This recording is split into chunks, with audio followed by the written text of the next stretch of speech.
It's been a few weeks. The objective of this section of Tanya, when I say the section, I mean like a series of chapters. The objective is to explain different pathways to achieve an emotional relationship with God. So a relationship with God can exist on multiple levels. We can do a mitzvah.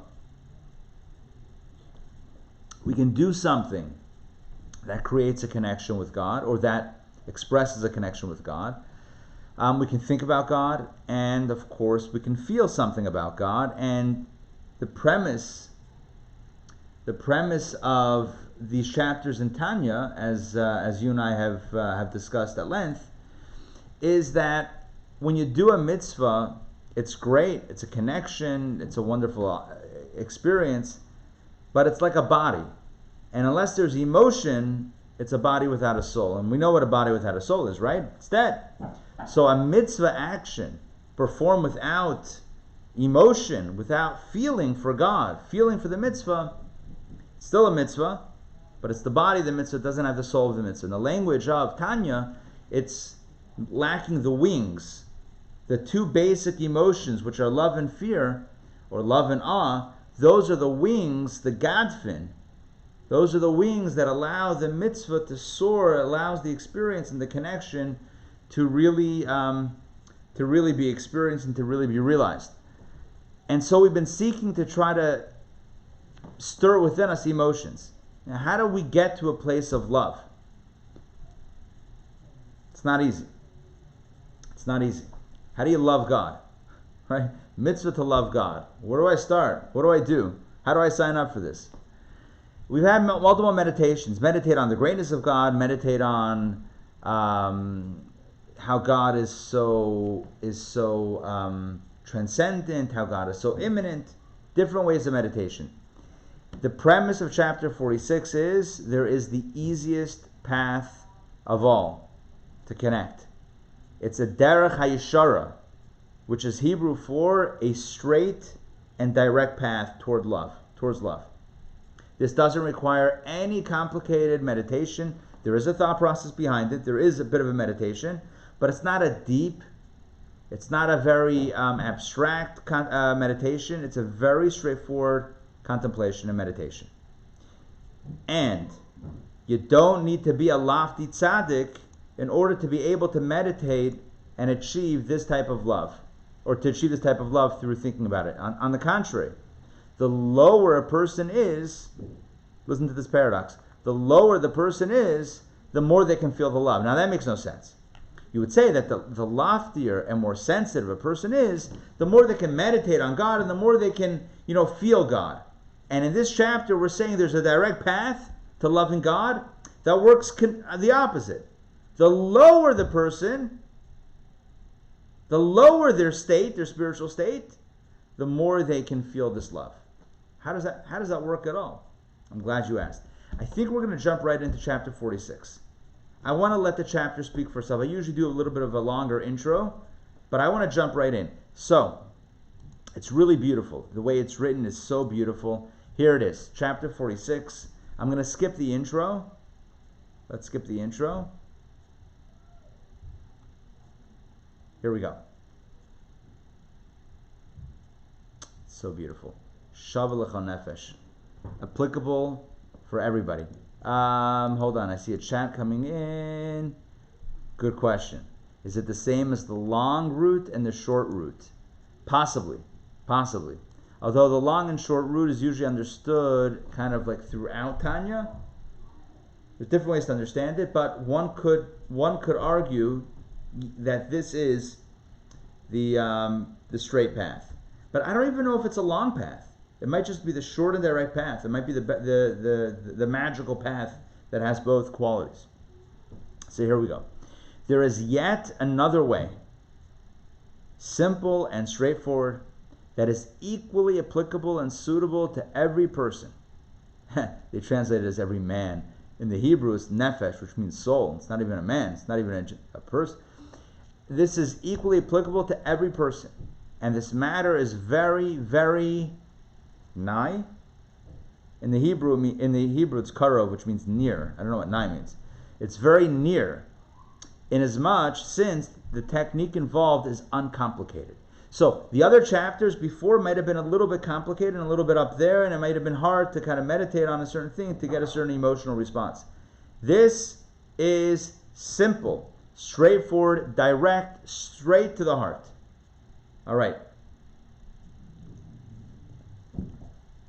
And what does this process, what's at the end of the process? Where does it lead to?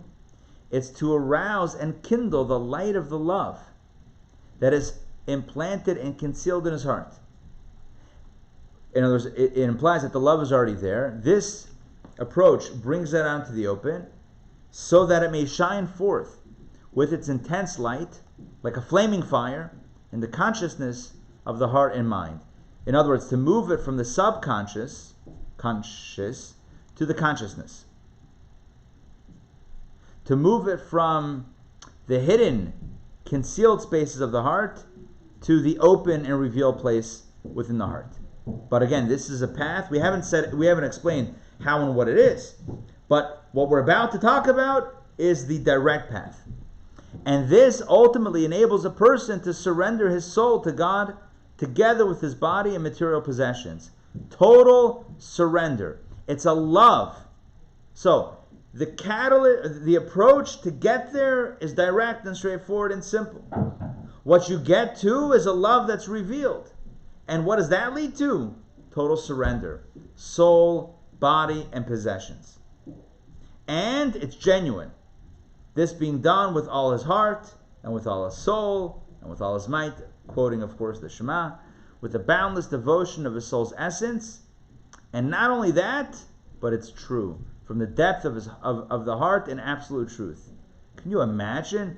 Wow, imagine, talk about a sale, right? Selling a product. The product that we're about to discover tonight is accessible. It is, anyway, you see how he describes it. It's amazing. And it's so true that this love and this dedication is going to come from the depth of the heart in absolute truth. And especially the most propitious time for the person to kindle this love in such a manner. What's the most apropos time to do this? It's at the time of the recital of the Shema and its blessings, as will be explained later, on the particular connection of the Shema and its blessings to the arousal of this love. Now, we haven't explained it yet. I want to get back so I can see you. We have not yet explained how and what this love is. All we've explained so far, all we've described so far is how amazing it is. Oh, it's the best thing. It's easy to get to. It's straightforward. It's direct. And when you have this love, it's genuine, it's effective, it's uplifting, it's transformative. It takes you all in, soul, body, and possessions. The whole deal. This now sounds like, sign me up. I'm ready to go. What do I need to do? Let's make it happen. What kind of love is this? What is this magic sauce? So, let me share my screen with you, and he jumps in, and he explains right here.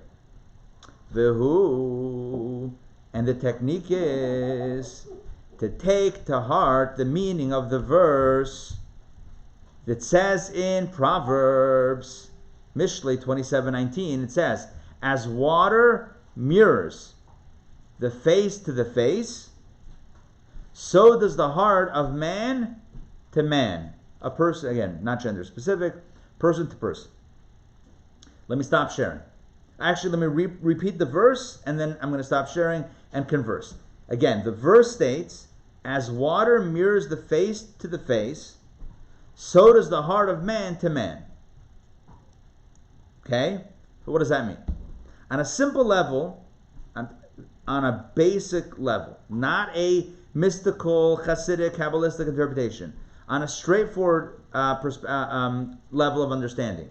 The book of Proverbs is all about ethical teachings.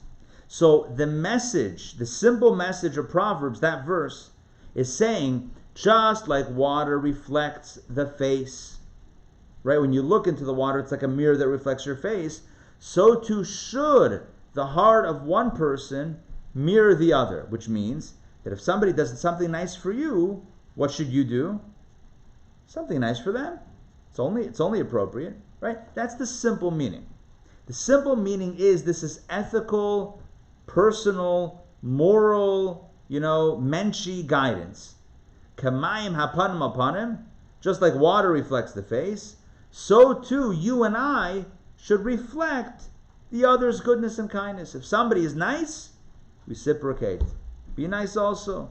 That's a nice world, right? If we all helped each other and then reciprocated, the other people helped us and then we reciprocated and they reciprocated, the world will be a nicer place. All right, that's a simple level. Comes along Kabbalah and Hasidic philosophy and Chabad philosophy, and the Rabbi, the author of Tanya, in the book of Tanya, and he says, ho ho ho. That's not ho ho ho. That's something else. What he says is, there's a much deeper way of understanding this. Much deeper. What does it mean on a deeper level? Not telling you that you should be nice to someone else if they're nice to you. No. It's telling us the natural state of the human heart. Kamayim hapanim apanim. Just like water naturally doesn't have to choose to reflect the face. It's not like the water says,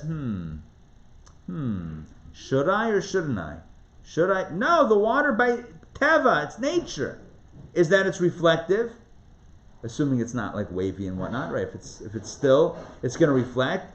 The same thing is true with leiv ha'adam ba'adam. The same thing is true with the heart of man. The heart of a healthy human being naturally reciprocates and feels what the other projects emotionally toward him or her. So, let's just be very direct. You, naturally, your heart naturally feels when someone shows you love, you feel it, and the natural response, not the distorted response and not the complicated, whatever. The natural response of a heart is like water, that it naturally feels and mirrors the emotion that was directed toward it. Does that make sense? Somebody offends you, somebody hurts you, God forbid. What's your natural instinctive response? You want to hurt them back. You want to say something nice back, not nice back. I'm not saying, by the way, that we should always act on that. The Torah says don't take revenge, etc. But we're talking about natural heart response. The natural emotional response is like water, reflective. So if somebody does something amazing, totally unexpected for you, somebody like, imagine, I want to give you a scenario that is so far-fetched, but it's so awesome to think about. Imagine you're in a gas station, convenience store. You know what I'm talking about? Get the gas, you go in the little shop, whatever, the whole deal. Okay, little thing. All right, imagine you're in line. Some dude ahead of you is buying some stuff, chips, a drink, whatever it is, and says, hey, can I get a lottery ticket? And he gets a lottery ticket, and then it's your turn. The dude scratches it off, and he wins $10,000. Imagine that, yeah? And then imagine he turns to you and says, here, buddy, take the ticket. Oh, are you kidding me? It's unbelievable. It's crazy. So nice to think about, right? Imagine that. How would you feel? How would you feel? You feel grateful. Be like, wow, like you feel the love. A heart naturally feels the emotion that is directed toward it and naturally reflects back. Again, I'm not saying things don't get complicated sometimes. They do. But the natural state, just like the natural state of water is reflective, the natural state of the heart is reflective. So what does this mean? What this means is, when somebody dedicates themselves to you, when somebody showers you with love and care, all you want to do is do something for them also. You feel a love, you feel a connection, you feel like you want to reciprocate somehow, some way. Hold that thought. Let's get back to the text. Let's continue to develop the analogy, and then we're going to see the analog. Notice, what's the payoff of all of this? Here we go. This means, right over here, I'm going to highlight it. There you go. This means that as in the case of the likeness and features of the face, which a person presents to the water, wherein the identical face is reflected back to him from the water. So just like it is with water, he's explaining the verse from Proverbs. I explained it outside, here's it inside. Just like water naturally reflects the likeness, the features of the face that's presented to it, so indeed, here we go, so indeed is also the heart of a man who is loyal in his affection for another person. So indeed is also the heart of a man who is loyal in his affection for another person. So just like when we show a face into the water, you make a funny face into the water, that's what you're going to see. You make a happy face, that's what you're going to see. The same thing is true with the heart of a person who's loyal in his affection for another person. It's going to be reflected back. For this love which he has for the other awakens a loving response for him in the heart of his friend also, so that they come to love each other loyally.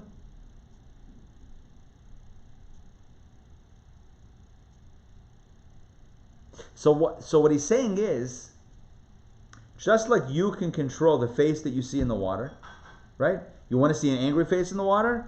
No problem, just show it. You want to see a happy face in the water? No problem, just show it. The same is true with people. You want to see a smile on someone else's face? You know what you do? You smile. You want to see a frown on someone else's face? You frown. We don't want to do that, right? We want to keep it in the positive. If we want the other person to respond to us or to be toward us in a certain way, then all it takes is for us to be like that to them.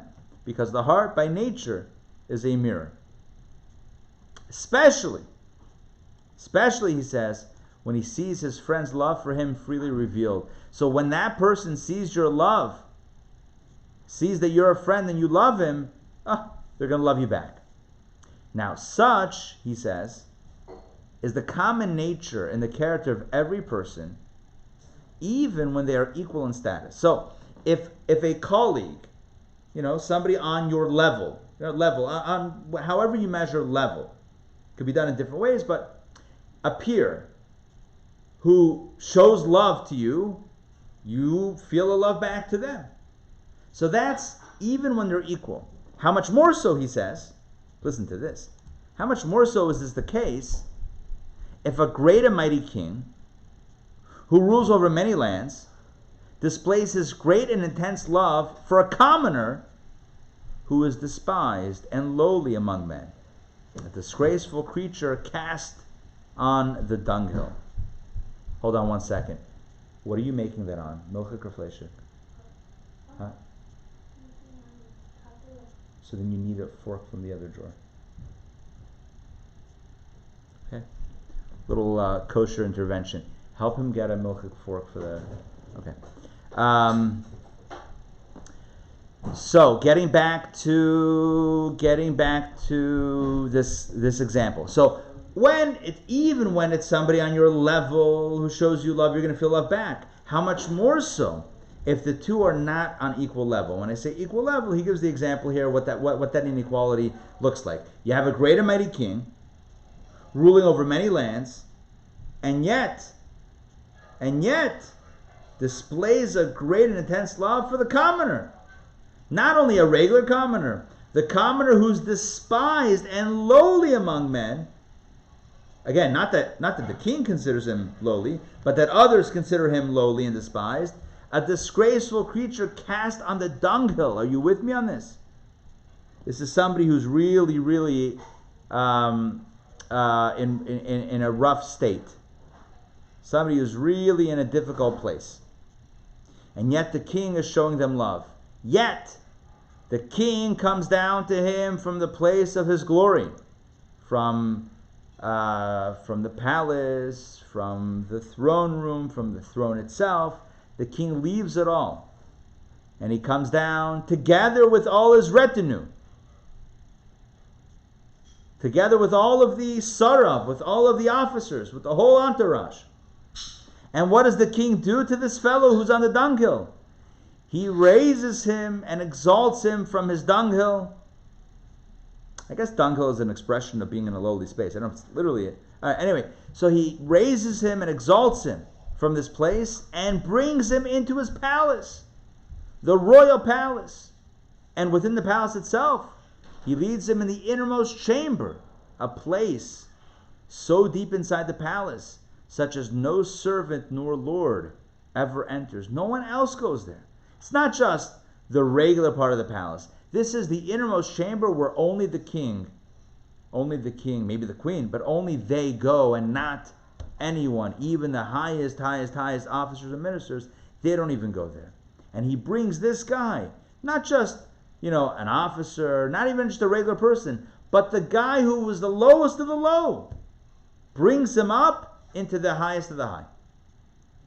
And there shares with him the closest companionship, with mutual embraces and kisses, friendship and attachment of spirit to spirit, with their whole heart and soul. Imagine the king, a physical king of flesh and blood, who shows love to this person who was so neglected and forsaken, brings him to the palace, the inner chamber, and there showers love, open, revealed love and connection, embracing and kissing and spirit to spirit, entire heart and soul connected. So imagine that situation, how much more so. In other words, more than just colleague to colleague, friend to friend. When there's an imbalance in the relationship, and still the love is showered upon the lowly individual, how much more so will there be aroused of itself, in other words, automatically, without any massive meditation. The automatic response will be a doubled and redoubled, quadrupled love in the heart of this most common and humble individual for the king, with a true attachment of spirit from heart and soul, from the infinite depths of his heart. So again, I ask you to imagine a person. I gave you a scenario in the gas station, two colleagues, right? You're a person getting gas, they're a person getting gas. You're a person in the convenience store, they're a person in the convenience store. They won $10,000 scratch-off game, they give it to you. It's like, wow, what love.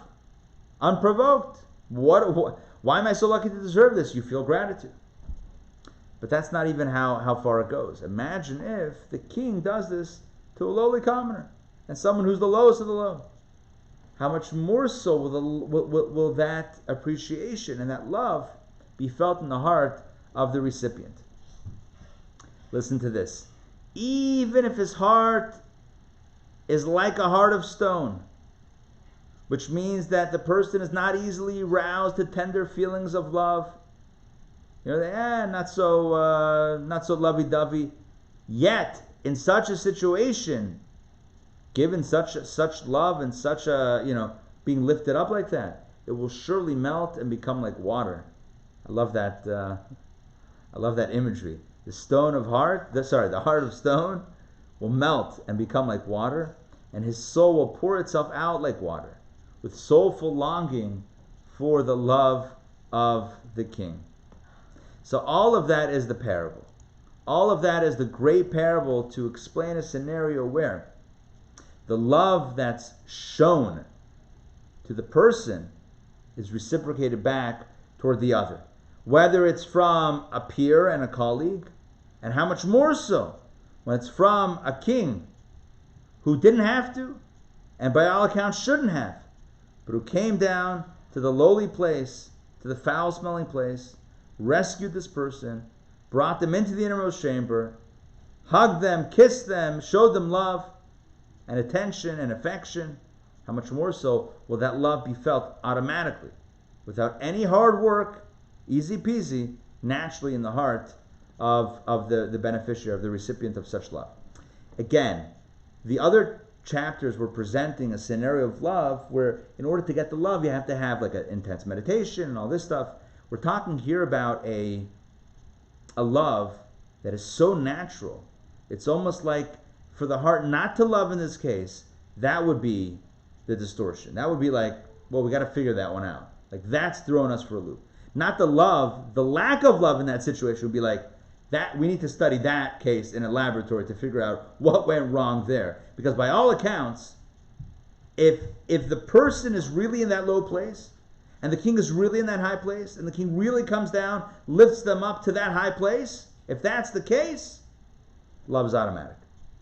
Mark, go ahead. I remember from a lot of years ago, there's another chapter in Tanya that also talks about a dunghill. Correct. And it says that the man who is the lowest of the low on a dunghill can bring light to Hashem. I think it talked about angels, which they can't do. I think it mentioned angels, maybe not. It's possible. It's possible, yeah. The dunghill, this type of imagery is used in a few places in Tanya. You are correct. In an earlier chapter, I forget which one, but it is mentioned in Tanya, and there the context is, I believe, again, about the Beinoni, who has that power, despite, the situation, the struggle, right? The non-tzaddik persona, nonetheless, has the ability to accomplish incredible things.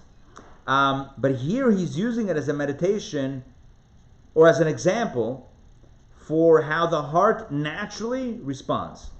Like a mirror naturally responds to a smiling face. Talk about a smiling face from the king. Didn't have to. By all accounts, shouldn't. Did. Oh, that would create the greatest response. Let me share my screen with you. Now let's move it back to us and God. Let's move it back to the spiritual understanding. Now, hold on. Let me stop sharing for a second. Let me give you a little context. The book of Tanya, of course, is a book of spirituality and Jewish wisdom that is focused, of course, on Jewish wisdom. And therefore, the example that he's about to give is a historical example of Bnei Yisrael, the Jewish people, and specifically a specific kindness that God did for the Jewish people, which you can probably guess at this point, right? God rescuing the Jewish people, right? Egypt, right?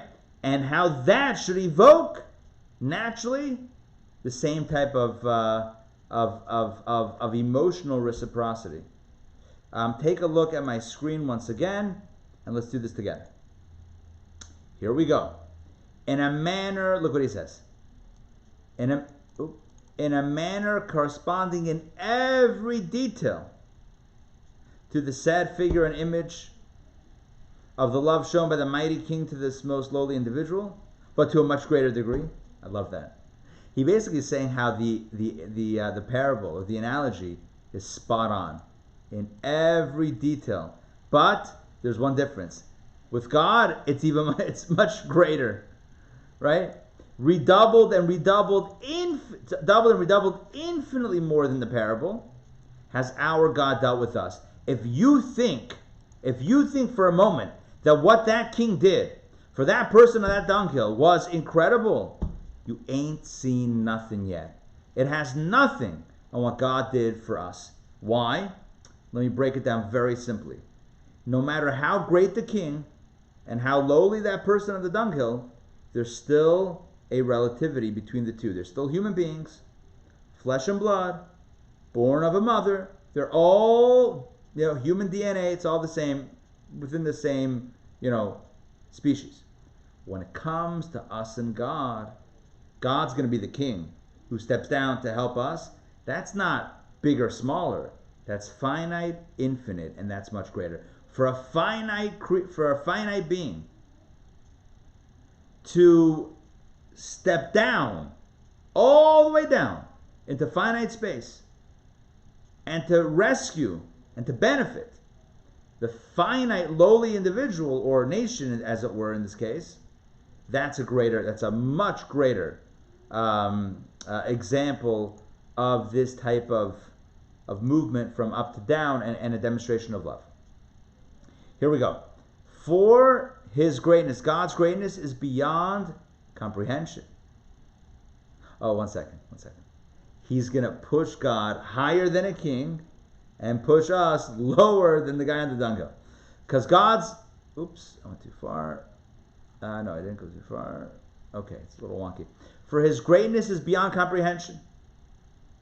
God is not just great, God is infinitely great. And he pervades all worlds and encompasses. all worlds at the same time. God is in and out. God is within and without simultaneously. In other words, infinite, no rules. Hold on, if you're in, you can't be out. If you're out, you can't be in. Don't tell God what to do or where not to be. You know, there was a great dialogue between Einstein and Bohr, the great scientists of the early 20th century, and it was regarding what's it called, like uncertainty principles with quantum. The Heisenberg uncertainty principle. Yeah, how basically like you don't know where something's gonna. All right, basically, Einstein famously replied, God doesn't play dice with the universe. To which Bohr responded, don't tell God what to do. That was the answer, right? No, there has to be a structure. And the response was, frankly, that's you, how you would run things, but don't tell God what to do. God is not in a box. God is not in a set of rules. God is in and out at the same time. That doesn't make sense. It's not logical. So what? It's not logical to you. Who says God has to play by those rules? Don't tell God what to do. So God is found in the space of paradox. We've talked about this many, many times in many classes. The true essence of God is found precisely in the space of paradox. When you find the nexus, when you find the convergence of inside and outside, within and without, now you know you're getting to God's essence. But what's the point? The point is that when you think about who this king is in the analog, in the spiritual analog, who is this king that came out of the palace, from the throne, to rescue the person on the dunghill? Who is this king? God. God's not just a king. A king's still somebody of flesh and blood who's going to die. God is infinite. God is beyond, and within. That's even better than being beyond. Because beyond and within at the same time, that's beyond. You with me? Beyond means you're out. Beyond means you can even be within. Anyway, the point is that the king in this example is so much infinitely greater than the one whom he is rescuing. Let's continue. And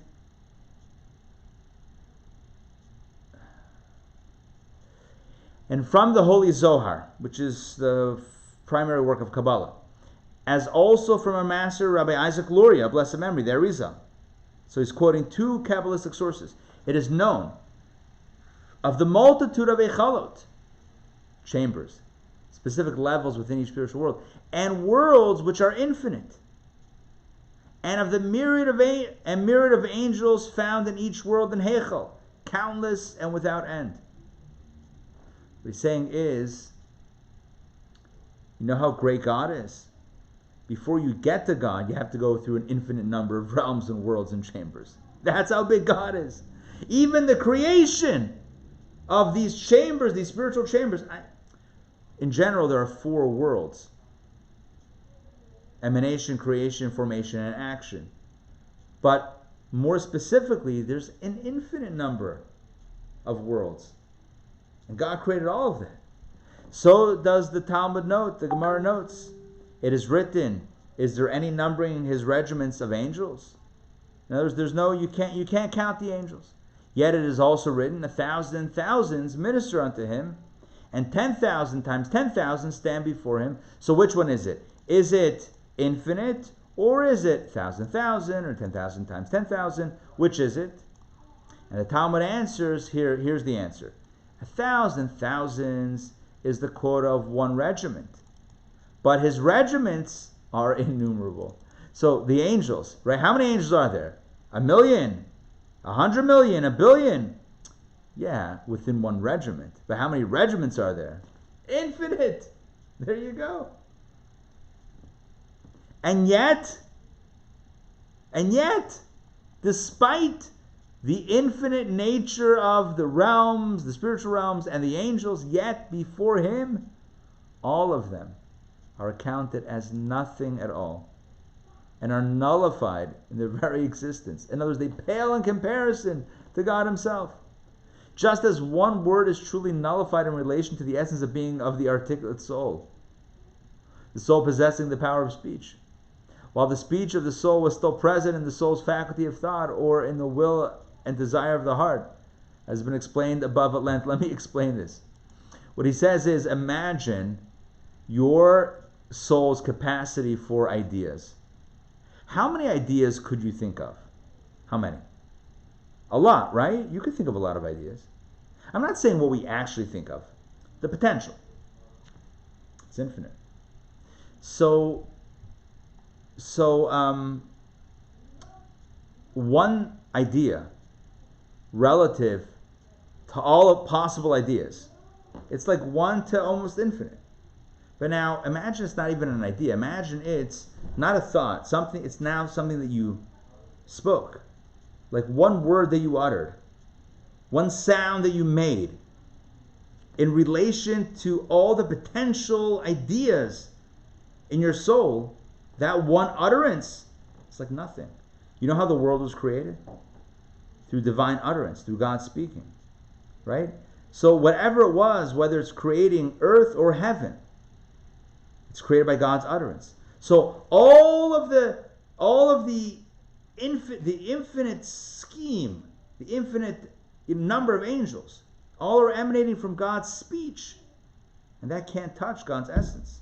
Can you imagine how much greater God is, even than the infinite scales of spiritual reality? It's unbelievable.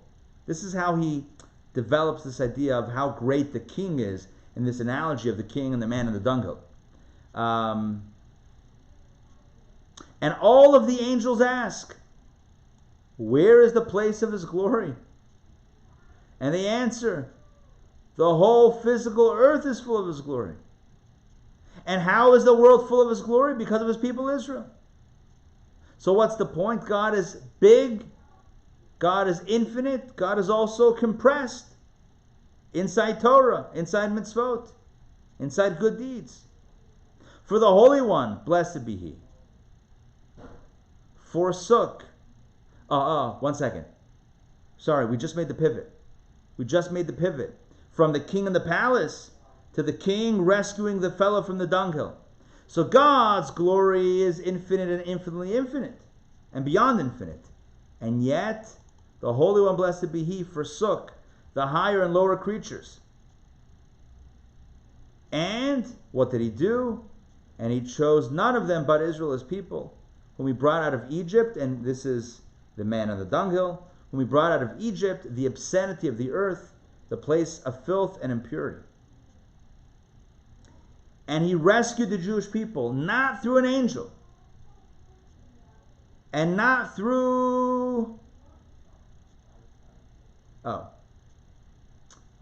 let's read the commentary. Not through an angel, a created being from Bria, Yitzir, and Asiya, nor through a messenger from the level of the world of Atzilut, but rather, who rescued us from the dunghill, from Egypt? But the Holy One, blessed be He, Himself, in His glory descended there, as it is written in the book of Exodus 3:8, and I descended to save him from the hand of the Egyptians. God says, I did it myself. I brought the plagues. I brought the 10th plague, and I freed the people from the hand of the Egyptian. What does this mean?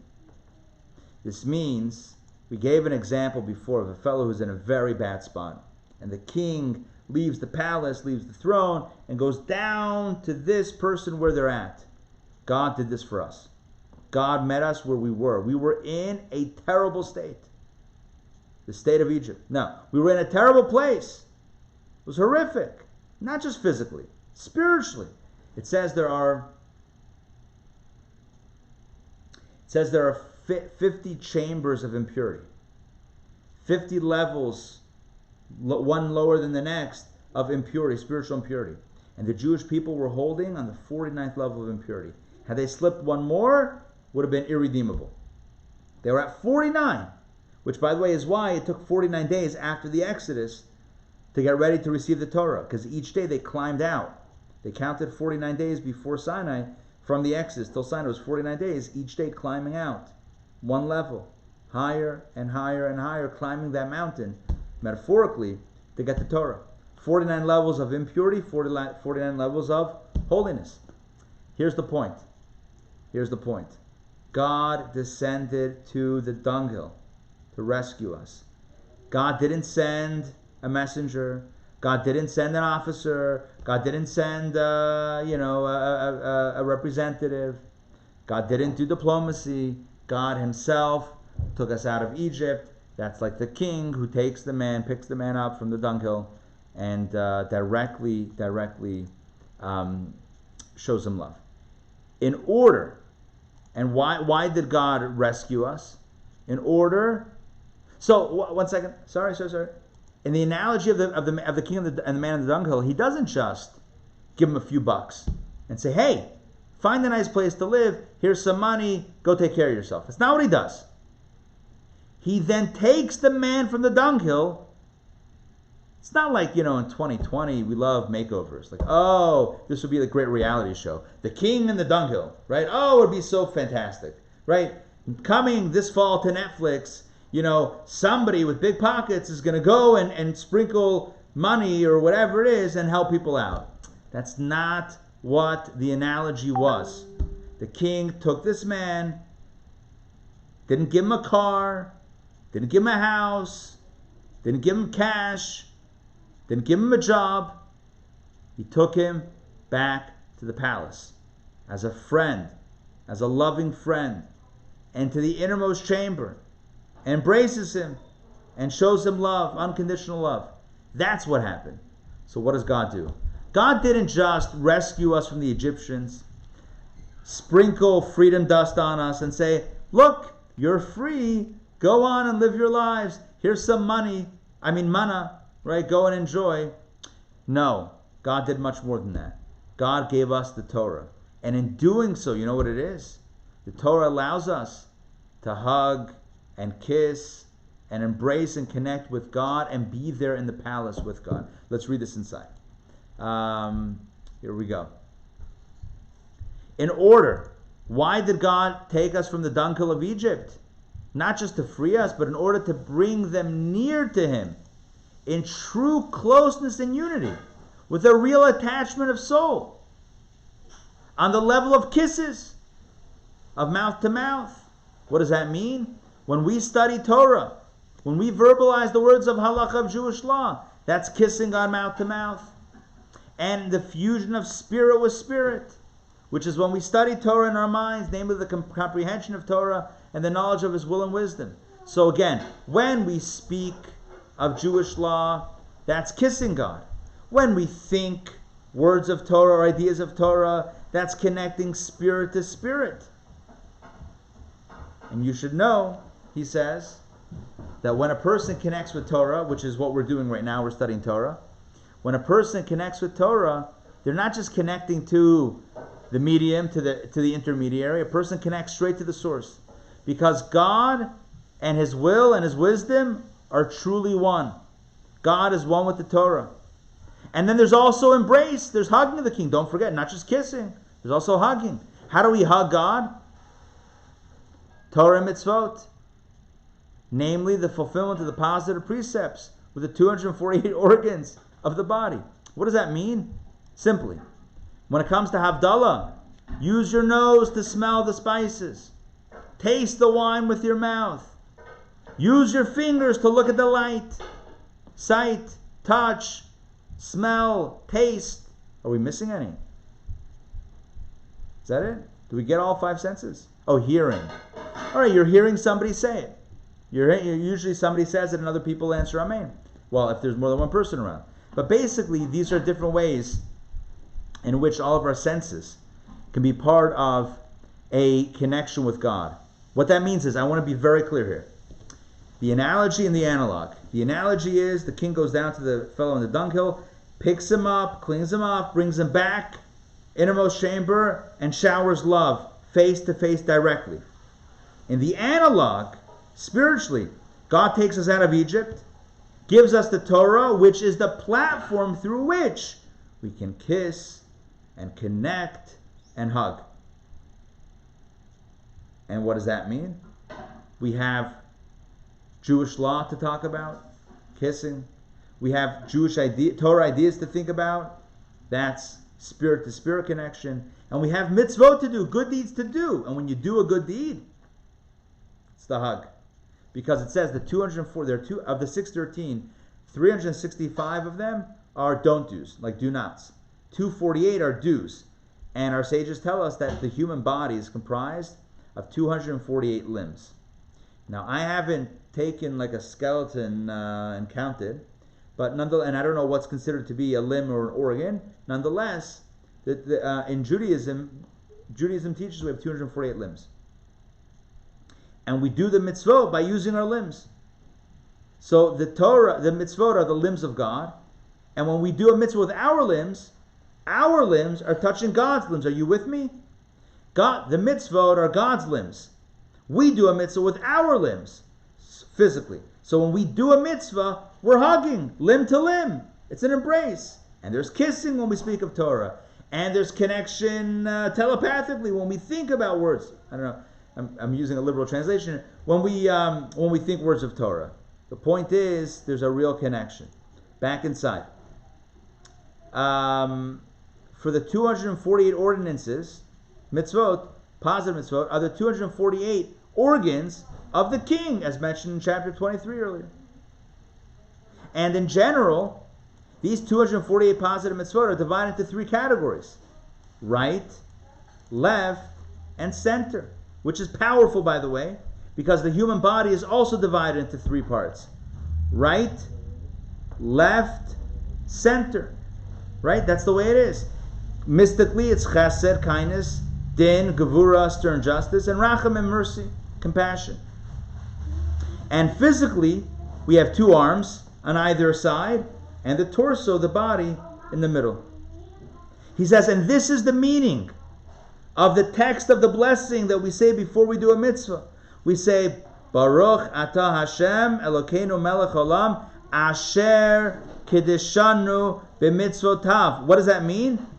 Blessed be He. So typically the translation is, blessed is God, King of the universe, who has sanctified us, made us holy with His mitzvot, and given us the mitzvah of X, Y, and Z, whatever it is. He says no. Kedeshanu could mean made us holy, or betrothed. Betrothed, like married. The word Kedeshanu is usually translated as sanctified. But the Alter Rebbe in Tanya says no, it means betrothed.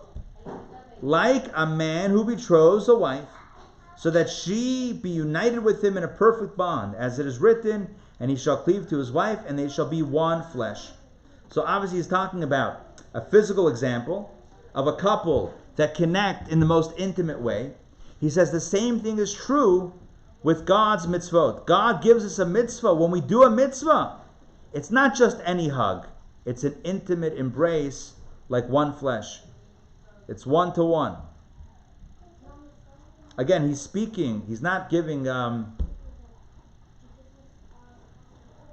Look, if we were using more direct language, we would say, I'm not going to use direct language, we would say that essentially what the Alter Rebbe is saying is doing a mitzvah is like being intimate with God. That's what he's saying.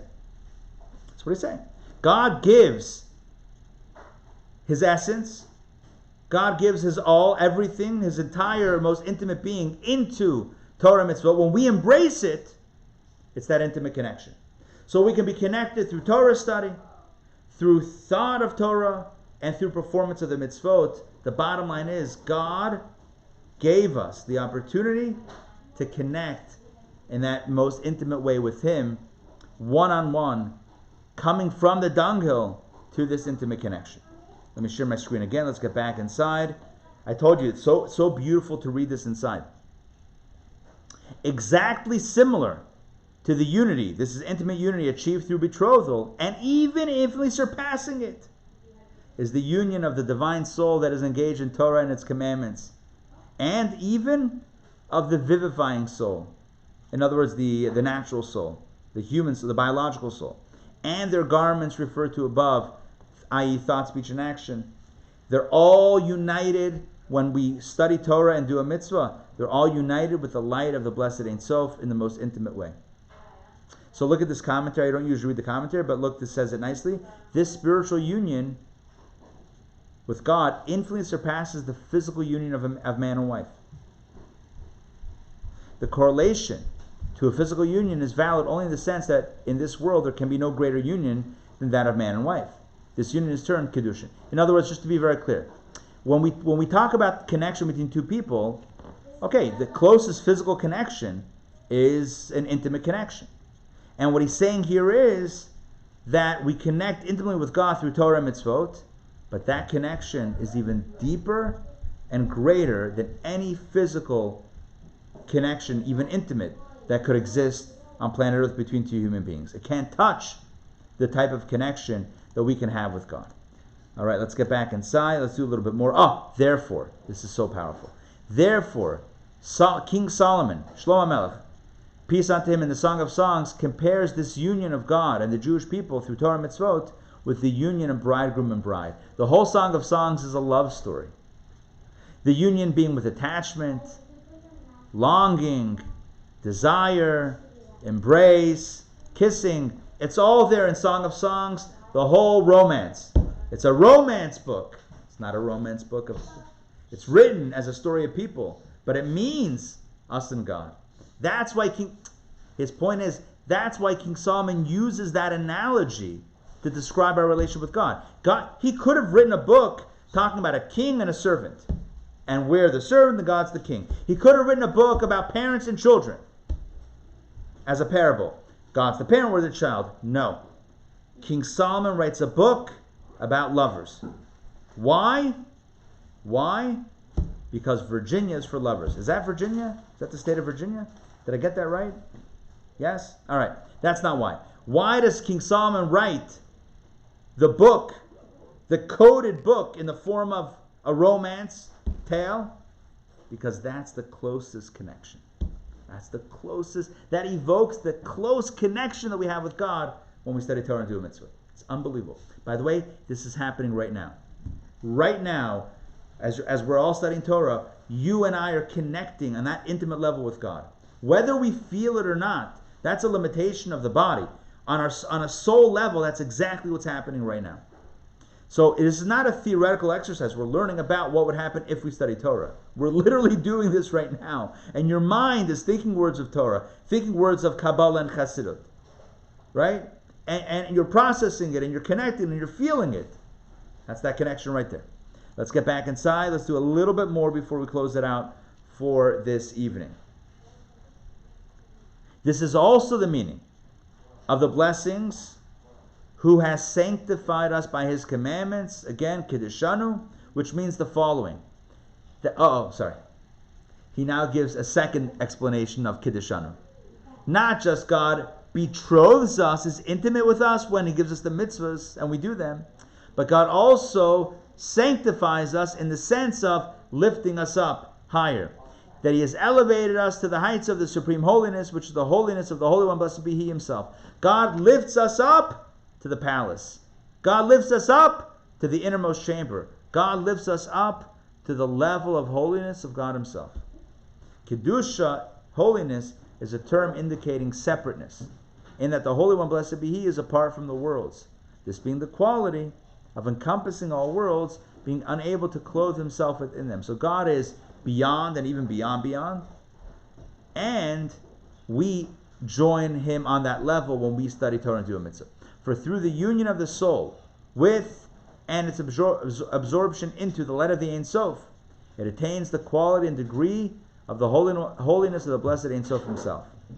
Since it unites with him and is integrated into him, and they become truly one. This is the meaning of the verse, and you shall be holy unto me, for I, the Lord, am holy, and I have separated you from other peoples that you should be mine. In other words, when we do Torah mitzvot, we elevate up to that level. Another verse states, you shall fulfill all my commandments and be holy unto your God. I am the Lord your God. Again, be holy means be separate. Your God means we're in a relationship.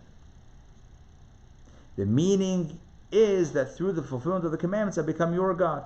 Just like God is called the God of Abraham, God of Isaac, etc., God is the God of Adina Malka, the God of Moshe Gedalia, right? Steve, what's your Hebrew name? Shmuel.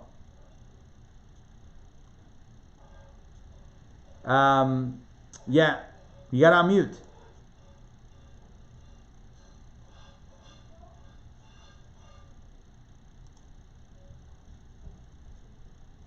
You got it. There it is, Shmuel. Shmuel, yeah. So I got it right. Shmuel. I answered. Yeah. No. I saw you answer, but I wasn't sure if you were agreeing with Shmuel or if you were correcting Shmuel. So, yeah, the Eibusher, God Himself, wants that intimate connection with you, not just the God of Abraham, Isaac, and Jacob once upon a time. No. With us, with you and I. They were called.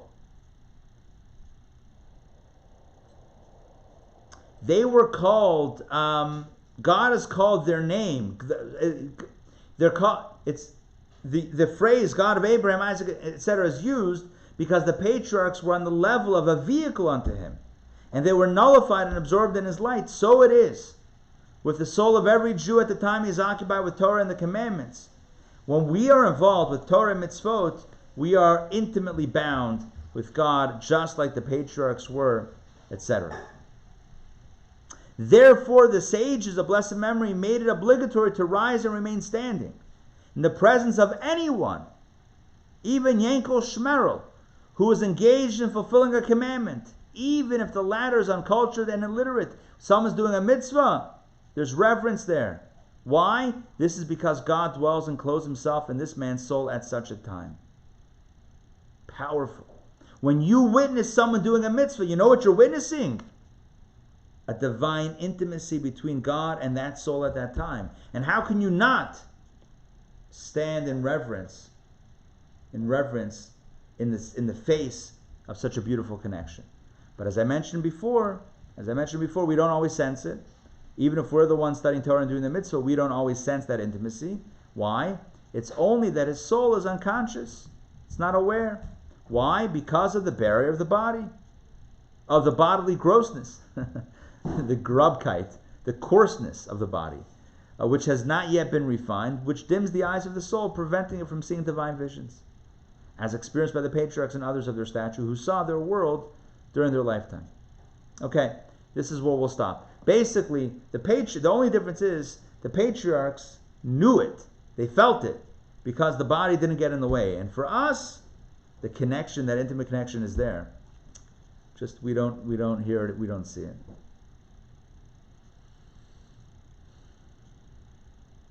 Give you an example.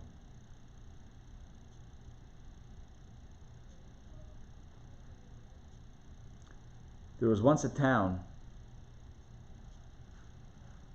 in which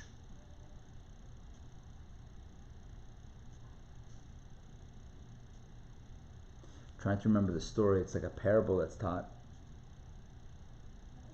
All right, forget the parable. I'll give you a modern example.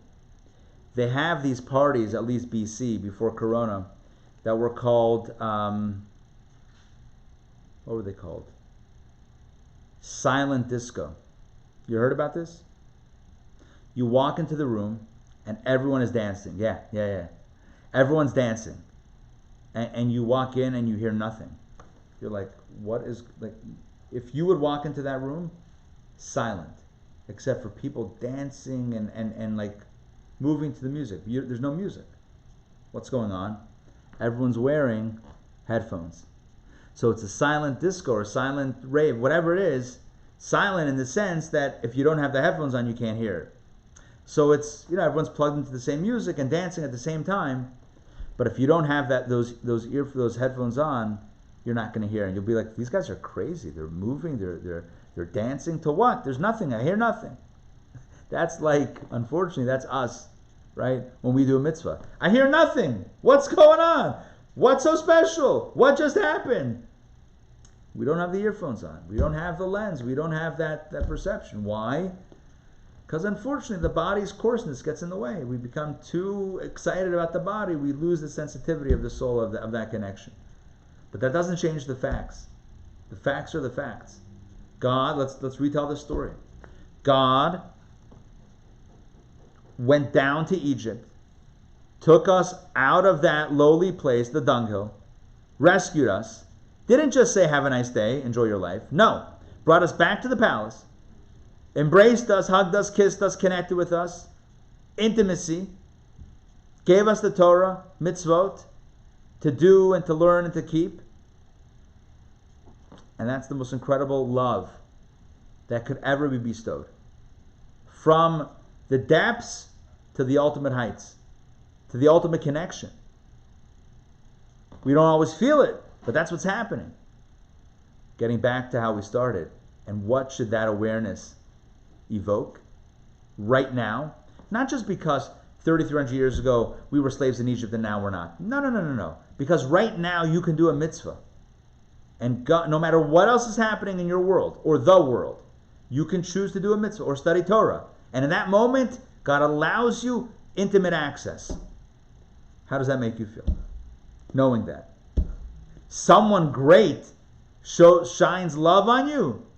How does your heart not reflect that naturally? That's the meditation of chapter 46. It's the direct path. Recognize the love. Recognize what God is giving you, what God has given you, how God loves you. You can't help but love back. We're going to continue and elaborate on this next week. Next week, is our dinner. The grand, I was about to say grand poobah, but that doesn't mean that. The grand dinner, our gala dinner, virtual and real at the same time. So we have a real dinner being delivered, and then we have, of course, a virtual program, an all-star cast, live program, musical concert from South Africa, keynote address from London. We have a video part of the program. I'll be speaking. We have surprises. We have a video that's being put together with greetings from those maybe even that are on this class right now. So, very excited.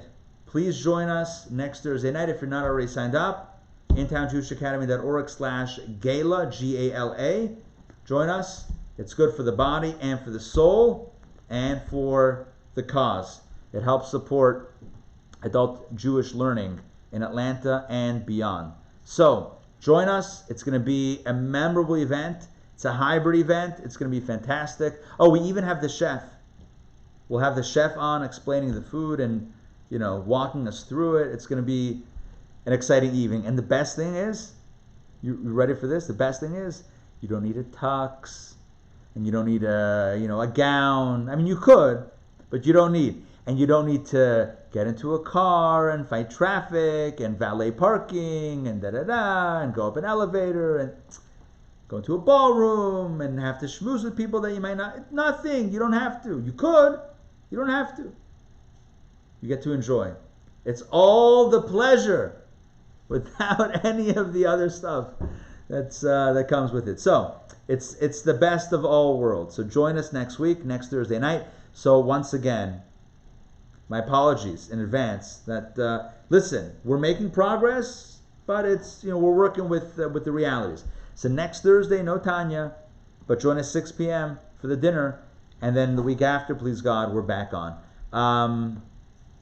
The week after is going to be Erev Rosh Hashanah, but I think it's okay. Rosh Hashanah begins Friday night, Shabbat, so Thursday night. Look, as we prepare our baked apple challahs, oh, who's this? Oh, hey there. What? Oh my gosh, Nate. Look who's here. It's Reva Bear. There you go, Reva. Oh, there you go. So, join us next week. In a few weeks, we have Rosh Hashanah. So, 'tis the season to think about prepping for that. And what a wonderful way to get into the spirit than through the discussion of tonight. Understanding and appreciating the love that God has for us and our ability to reciprocate that back. All right, thank you for joining me tonight. Any questions, comments as we close out? All good? All right, awesome. I feel privileged to be able to share Tanya with you and to be able to study together. Bye, Sandrine. Bye, Steve. Bye, friend. Bye, Dror. Hey, Dror. Hey, Nate. Hey, Adina Malka. Hey, Alex. Hey, Mark. Hey, Bethany. Hey, Sandrine. And hey, Lisa. Sorry, I'm outside in the dark. Oh. But where you are studying Torah, it's light even if you can't see it. That's what you have to remember. That's it. Because I don't want mosquitoes. Right, that makes sense. Yeah, good. Let them go somewhere else. All right, we'll see you guys. Laila Tov, Shabbat Shalom. Take care, everybody. See you soon.